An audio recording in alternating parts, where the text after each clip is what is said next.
નમસ્તે દોસ્તો, હું ગોપાલ ઇટાલિયા, વિસાવદર, ભેસાણ અને જુનાગઢ ગ્રામ્ય મત વિસ્તારનો પેટા ચૂંટણીનો ઉમેદવાર. ગુજરાતમાં થોડાક સમય પહેલા ભાજપની સરકારે ભાજપની વાહવાહી કરતા હોય, ભાજપની ચાપલુસી કરતા હોય, ભાજપનો પ્રચાર કરતા હોય ખુલ્લેઆમ એવા કેટલાક સરકારી કલાકારોને વિધાનસભામાં બોલાવી અને ભાજપનો પ્રચાર કરાવવાનું કામ કર્યું હતું. આ સરકારી કલાકારોને બોલાવી અને પ્રચાર કરાવવાની કોશિશ કરી, તેનાથી વિક્રમભાઈ ઠાકોર નારાજ થયા. એમણે પ્રેસ કોન્ફરન્સ કરી, અવાજ ઉઠાવ્યો અને એણે એક વ્યાજબી માંગણી રજૂ કરી કે માત્ર સરકારી કલાકારો જ કેમ, સમાજના તમામ વર્ગના કલાકારોને વિધાનસભામાં માન સન્માન આપવું જોઈએ. વિક્રમભાઈ ઠાકોરની આ માંગણી પછી ભાજપની સરકાર ઉપર દબાણ આવ્યું, પ્રેશર આવ્યું અને ત્યાર પછી એણે અલગ અલગ કલાકારોને વિધાનસભામાં બોલાવી સન્માન આપવાનું કાર્યક્રમ ચાલુ કર્યો. કલાકારો વિધાનસભામાં આવે, ગુજરાતની વિધાનસભાને જોવે, જાણે, એ તો સારી બાબત છે. એમનું સન્માન થાય, એમની કલાનું સન્માન થાય, એ ઉત્તમ બાબત છે. પણ હું ગુજરાતની ભાજપની સરકારને વિનંતી કરું છું કે ગુજરાતને જેણે બનાવ્યું છે, ગુજરાતને જેણે મઠાર્યું છે, આ ગુજરાતની અંદર પાયામાં જેણે પરસેવો રેડ્યો છે, એવો ગુજરાતનો ખેડૂત વિધાનસભા સુધી કેમ ના આવી શકે? ખેડૂતને પણ વિધાનસભામાં આવવાનો, વિધાનસભા જોવાનો, વિધાનસભા જાણવાનો અધિકાર છે. અને એટલે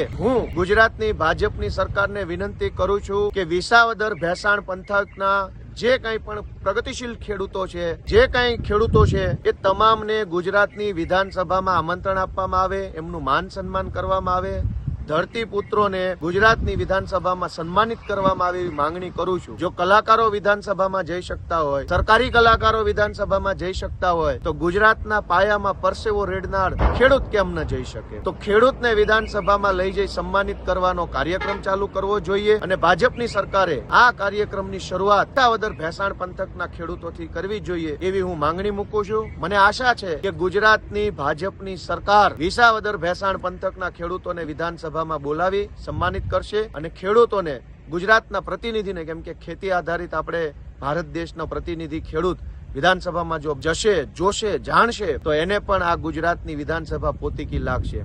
જય કિસાન.